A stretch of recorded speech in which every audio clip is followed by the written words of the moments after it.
This is London.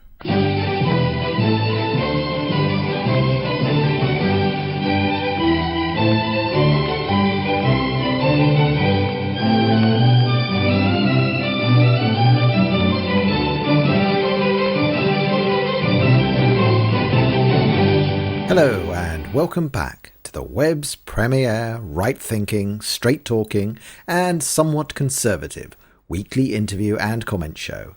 That's right, you found Shire Network News, and I'm your host, Brian of London. This happens to be the 77th edition of this august production, and we hope you've enjoyed the journey so far. I'd like to thank all those of you who've commented on the previous episode with Mark Stein. If this is your first visit, I strongly encourage you to go back and see what you've missed. Last time, Mr. Stein believed that Britain was a lost cause. I think the loss of Britain, for example, is going to be one of the great tragedies of the early 21st century. Well, if there is anyone publicly standing up and saying the kind of things we need to prevent that, it's Douglas Murray. You may have heard that name before in connection with the recent debate between Mayor of London Ken Livingstone and Daniel Pipes. The irresponsibly young Douglas Murray was the most eloquent partner that Dr. Pipes chose to back him up. In case you've been asleep for 100 years, here's something Ken told a Jewish reporter in London not long ago. Are you a German war criminal? No, I'm Jewish. I was not German. Right. I was quite offended by that. It might be, but actually you are just like concentration camp guards. You're just doing it because you're paid to answer. Well, Douglas Murray stepped into the lion's den. I got a very warm reception when I explained to the London audience the very important point with Livingstone, which is that in the whole of London, and it's worth always pointing this out, in the last 30 years only two groups of people have tried to murder them, Irish Republican extremists and Islamist extremists. They have nothing in common other than mass murder and the support of Ken Livingstone. That will be coming up later in the show. We also have Merrill's highly entertaining look at the anti-war bowel movement, the bowels of the anti-war movement in the US, and even a piece from Tom. He's finding his political views are slowing down his love life. I told you we were sometimes conservative. But all that good stuff is to follow. Now it's time for some blog news. In one of the craziest stories to come out of the Middle East in the last month, and that is saying something, we have the tale of the newspaper, the promotional party, and the green helium balloons. The newspaper is called Shire, which means the city, and they thought it would be a good idea to throw a party. At that party, they had green helium balloons, and on these balloons, in orange, they wrote Shire in Hebrew. I'm telling you all this because this low level of background information is not something that most Arab papers treated their readers to. When a few of these balloons drifted into southern Lebanon, these were some of the headlines. Strange balloons arrive in southern Lebanon. Israel dumps suspicious green balloons on Lebanon. 8 hospitalized after inhaling toxic gas from Israeli balloons. In fact, we even have a statement from a Hezbollah spokesman recorded just after he inhaled some of the deadly poisonous Zionist conspiracy gas. Today, the Zionist oppressors have tried to kill me and my family with their vile weapons of mass destruction. Death to the Zionist pigs of apes. I will kill them as they have poisoned my kids with their evil weapons. Hakeem, stop playing with that balloon. Here, play with this AK-47 instead. I make no apologies for the number of times Ken Livingstone is going to pop up in this episode. I'll only apologise that when he was first elected to the office of Mayor of London, I was not here to do my part and vote against him. I was out of the country getting married that day. This week, the Community Security Trust, a Jewish charity in the UK that defends Jews and their places of worship, published its authoritative report on anti-Semitic attacks in the UK in 2006.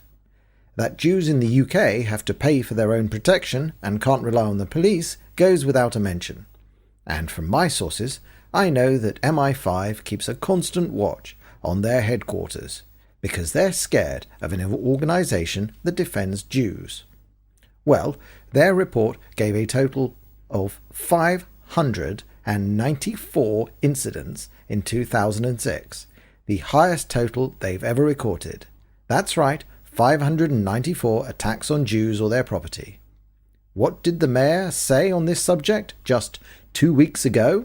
When the chief rabbi says, and I think it's largely true, that there's what he called a tsunami of anti-Semitism across Europe, real increase in anti-Semitism, we're able to demonstrate that in this city, anti-Semitic attacks, like other racial and religiously motivated attacks, and mainly incidents rather than attacks, have been declining. You really have to read the report, which goes into impressive detail about the attacks and, where possible, the background of the attackers. Surprise, surprise, neo-Nazi white attacks down.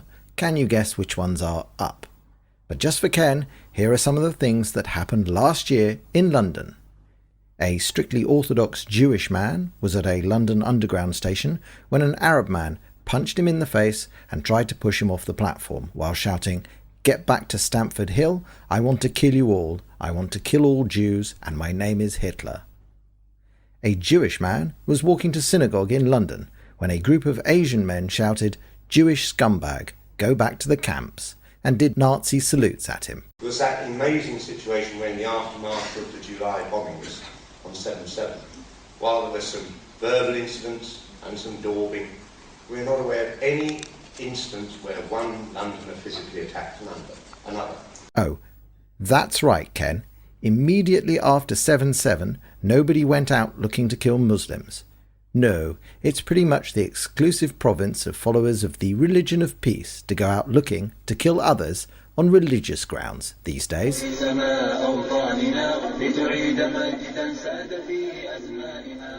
In what is pretty much a first for Shire Network News, I'd like to thank the President of France for serving up something easy for me to work with. At least when Bush got picked up telling Blair that Syria needed to tell Hezbollah to stop doing this shit, he was saying something wise and prophetic. All Chirac can be caught saying is the verbal equivalent of a Gallic, "We can't stop Iran now, so why bother?" shrug. We always knew the French were cheese-eating surrender monkeys, but we never thought the President would just come right out and say it. And now it's time to hear from Douglas Murray. Douglas is a rising star in the firmament of UK conservative writing and speaking. He has already written 2 books. The first, a biography of Lord Alfred Douglas, was published in 2000, and his most recent book, Neo-Conservatism and Why We Need It, was published last year. Neo-Conservatism, Why We Need It, is a defence of the most controversial political philosophy of our era. Douglas Murray takes a fresh look at the movement that replaced Great Society liberalism, helped Ronald Reagan bring down the wall, and provided the intellectual rationale for the Bush administration's war on terror. While others are blaming it for foreign policy failures and, more extremely, attacking it as a Jewish cabal, Murray argues that the West needs neoconservatism more than ever. In addition to explaining what neoconservatism is and where it came from, he argues that this American-born response to the failed policies of the 60s is the best approach to foreign affairs, not only for the United States, but also for Britain and the West as well. But for us, he spoke about the debate in London a couple of weeks ago. In the red corner, fighting for murderers and terrorists, Ken Livingstone and Salma Yaqub. And in the blue corner, Daniel Pipes and Douglas Murray. You heard a clip from Ken earlier telling us how safe London is for Jews. So here's Salma's view on what sort of event 7/7 was, and that'll be followed by Tom's first question. When reprisal events like 7/7 take place, people like Daniel turn around and say, "See, I told you so. I told you they hate us." And then they go on to explain that Muslims are violent towards the West because they hate the Western way of life. And there's something in Islamic culture that breeds such violence. There is this ideology that's formed within the faith itself. This Clash of Civilizations conference, it was supposed to be an ambush, wasn't it? You walked into an ambush with your eyes open. Yes, very much so. both Daniel Pipes and I had been warned by well-meaning friends and colleagues not to accept the invitation to debate Mayor Livingstone, and I can understand why those people gave that advice. Largely it was because people thought, quite rightly, that the mayor was flagging the event through his own website. It was every event in the day was heavily weighted against anyone who was sort of right-thinking in both senses of the term, and of course the audience was almost entirely made up of Mayor of London kind of groupies, if there's any such thing. It was a very diverse audience, but almost entirely leftist, apart from the odd supporter of Pipes and mine, and so very, very strongly weighted against us in an arena of several thousand. So tell me, why did you do it then? Why did you walk into this thing? All the cards were stacked against you. Well, yes, they were. I suppose because I think it's a duty to, particularly at the moment, to be getting the right message out. And what's more, to be getting it out to people who might not have heard it before. I mean, it may sound arrogant to say that, but I mean, I really think that a lot of people are just getting bad information right now. They're getting bad ideas, and it's leading them to draw bad conclusions. I mean, very often I find anyone you see on campuses and things, you can speak to, very radicalized campuses, but you always get some people who at least say, I just haven't heard this stuff before, where can I go to find out more? And I sort of thought at the very least there might be a few people in the audience who might be open-minded enough to at least be interested in what Pipes and I had to say. As it turned out, there was more than interest. Well, that's the interesting thing, isn't it? That the audience did not respond in the way that Ken Livingstone or Selma Yacoub expected, did they? No, and this is an important point, that the far left, of which Yacoub is a better example than Livingstone, as a member of George Galloway's Respect Party, she and her kind have spent a very long time now talking to very like-minded people who think like them. They've been touring the country and doing broadcasts, or, pretty much lectures and rally speeches at anti-war rallies and this sort of thing, in which every time they say the dictator Bush, they get a titter, and every time they refer to the occupation of Iraq, they get a clap, and every time they talk about the murders committed in the name of Britain and America and that idea, they get a gurgling approval of applause. But actually, one of the things is that those people have become very lazy now. And they're so used to speaking into the echo chamber of the left, of the extreme left and Islamists.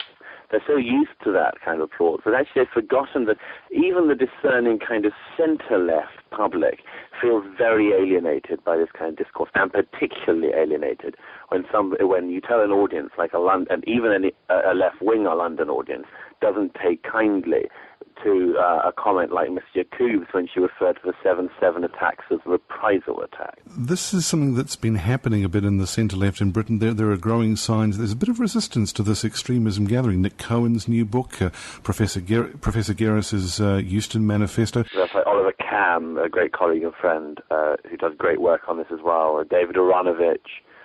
It's a very interesting movement on the left in Britain, and it's been gathering pace. Is it going to be effective, do you think? They seem to be really up against it. I don't know how effective it'll be in numbers. It's effective in terms of sort of rescuing the sort of noble parts of the left, of which you and your listeners may disagree with me on this one, but there have been points on which in the left's history where they have noble cause, and I think particularly of the humanitarian interventionist side of the left, which was after all the side that was most prominent in calling for intervention to stop the genocide in the Balkans in the mid-90s. The side that was, on side some of the way of Afghanistan, and then very largely jumped off the wagon with Iraq. These people, it seems to me, have some, significant moral clout, and I'm very impressed and supportive of the effort of those, however few they be on the left, who are now trying to make sure that the name of their movement isn't associated for all time with that of demagogues and arch-fascists like Galloway. When you were actually up there on stage debating Selma Yaqub and Ken Livingstone, someone who's in that position can feel an audience. When you were feeling the response from the audience, what do you think was most effective? What did they really respond to best? Several things. An interesting question. I mean, I discovered that the applause was very largely going my way by fairly early on in my speech, and was getting applause, elevations in parts of the hall. I wasn't expecting it.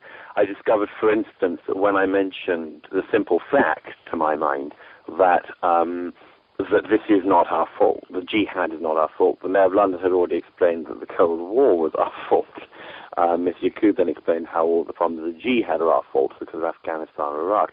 I found that when I explained to the audience, for instance, that if it were the case that everything to do with the jihad is our fault, why is it that, Islamists are killing Buddhists in Indonesia and Thailand, Hindus in India, animists in the south of Sudan? I mean, this has nothing to do with Iraq.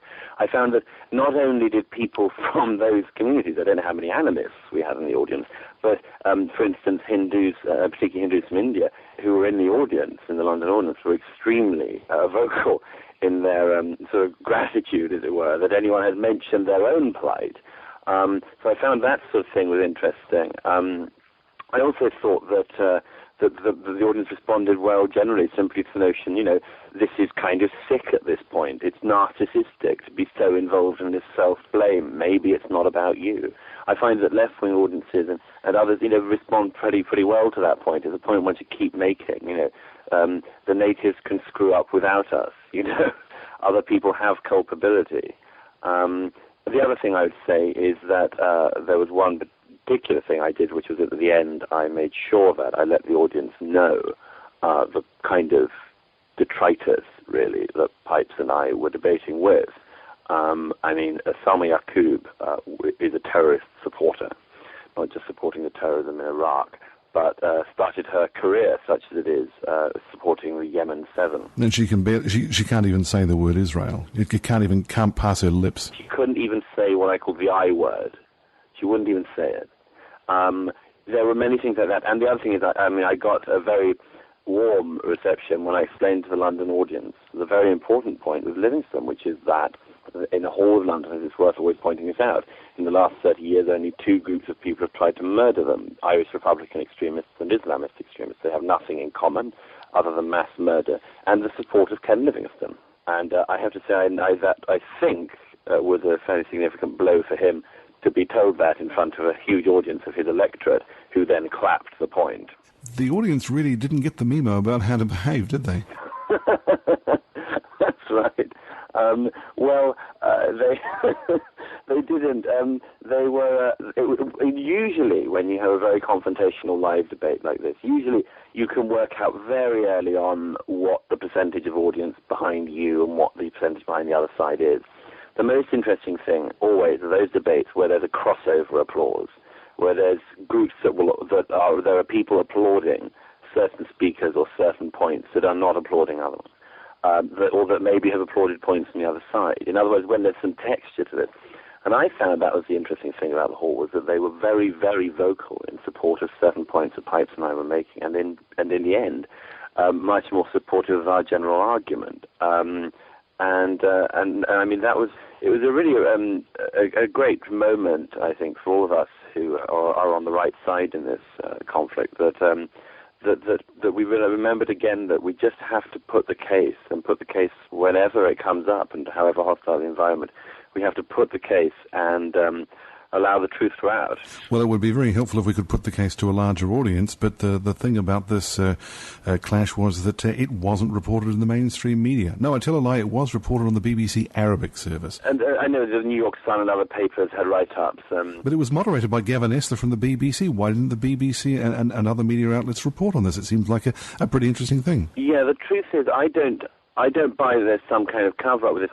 What I do think is the case is that the British media, and friends I've been speaking to in the last week or more from the British media have sort of confirmed this, is that just as a thought experiment, if you were an editor of a paper over in Britain, say, just as a thought experiment, what could Livingstone have said that he hasn't already said?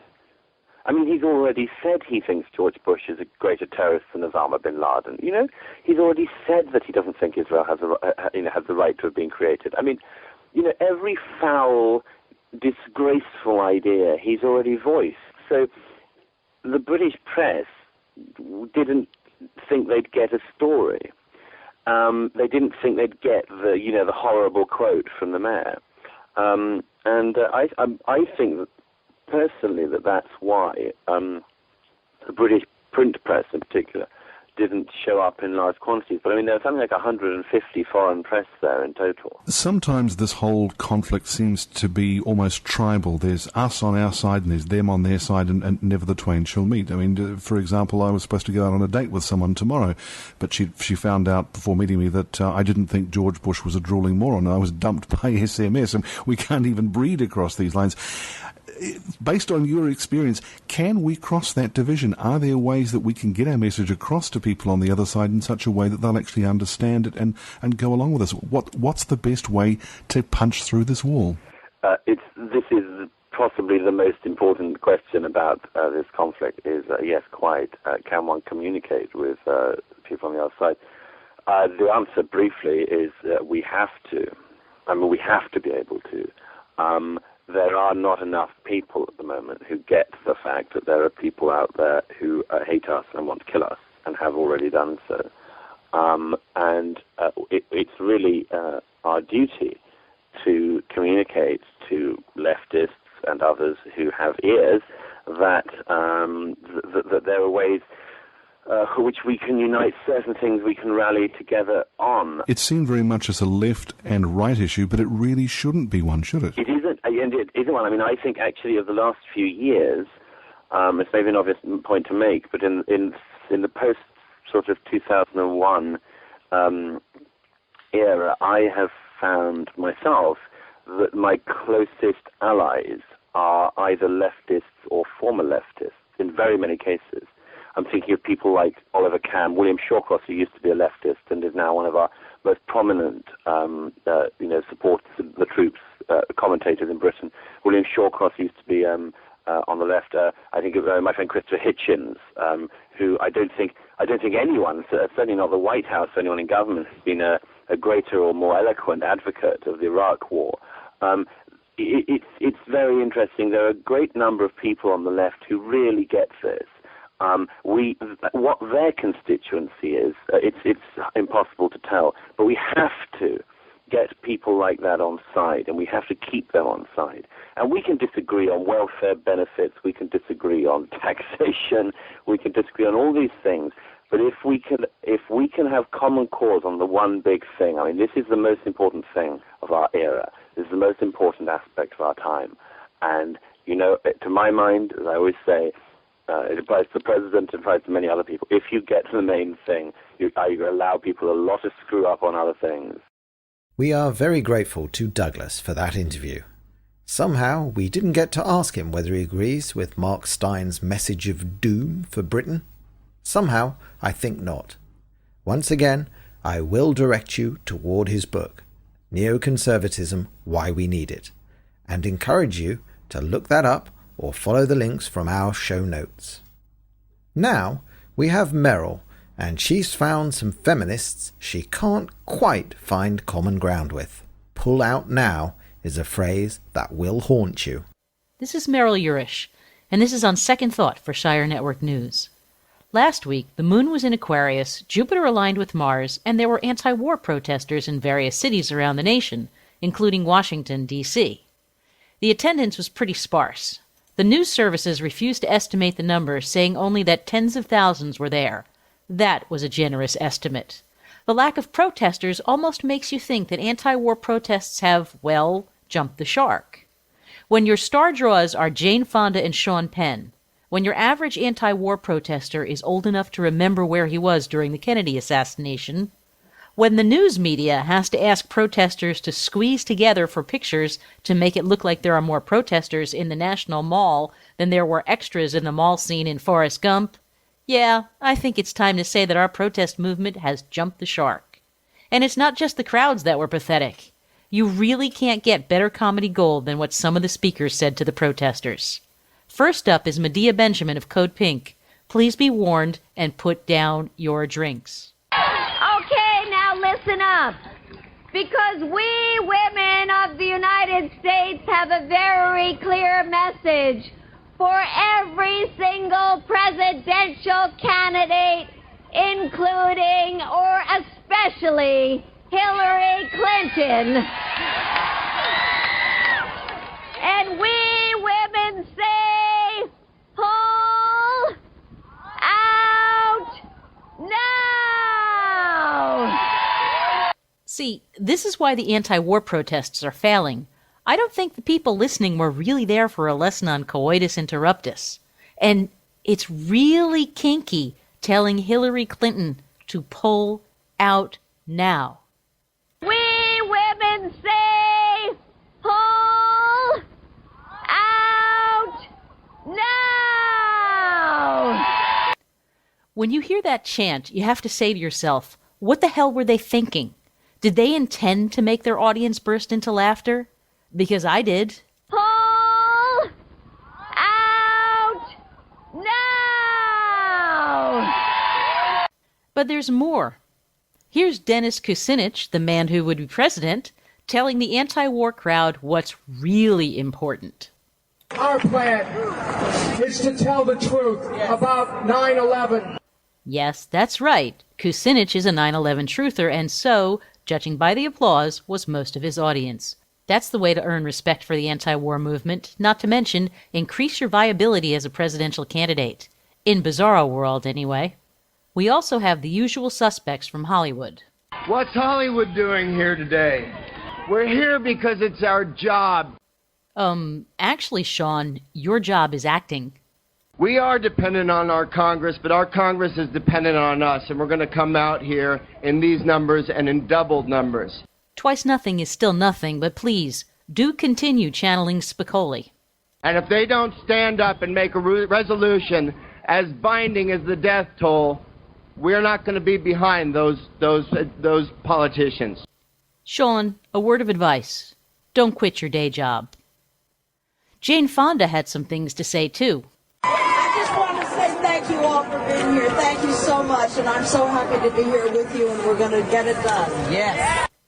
In all fairness, Jane did give some kind of big speech, but you know, I think we could just recycle one of her anti-war speeches from Vietnam instead of wasting time listening to her 40 years later. Of course, that would entail my going out and finding one on the internet, so let me give you the shorter Jane Fonda. Pull out now! And what would an anti-war protest be without poetry? Eve Ensler, the author of the Vagina Monologues, was there. I wrote a little monologue for the occasion that I want to read to you all. Okay, that woman in the crowd shouting that her vagina is angry, she frightens me. If I were there, I'd have started backing away slowly. However, I decided to spare you all the monologue, mostly because it really, really sucks. However, the comedy hits just keep on coming because Eve Ensler led the crowd in the same chant as Medea Benjamin. Put down those drinks, ladies and gentlemen. Don't say I didn't warn you. Pull out now! Say it! Pull out! Say it! Say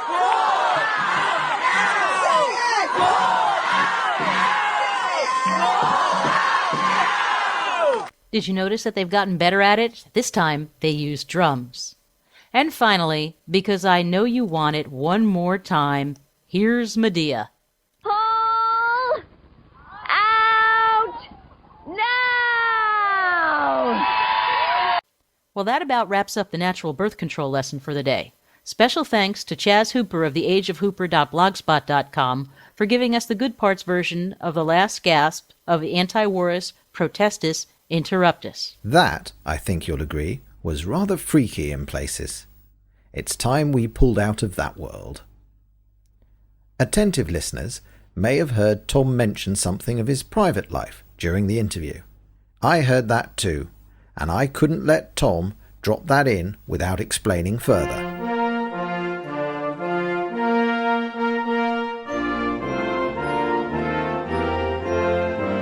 G'day from Australia, Tom Payne here with the report on what's happening in the wide brown land down under. Well, Mamdouh Habib, former Gitmo detainee, has now decided that he's going to stand for Parliament. The Premier of New South Wales, Maurice Yemmer, himself a Labour Party man, has suggested that the people of Australia might like to ask him what he was doing when he was captured in Afghanistan. Mamdouh Habib has decided that it's none of anyone's business. Good luck with the campaigning, Mamdouh. Now, in the interview you may have heard earlier with Douglas Murray, I made some reference to an incident that happened to me today. Now, I'm trying to date, I'm trying to, get to know some women, and who knows, maybe even get married and have children and do my duty by Western civilization at some stage. Well, I'm on several dating sites, JDate, Yahoo Dating, and also putting the word out. Now, a friend of a friend of a friend has a daughter who is involved in the arts scene, and word got back to her that I was interested in perhaps meeting Jewish women for dating purposes.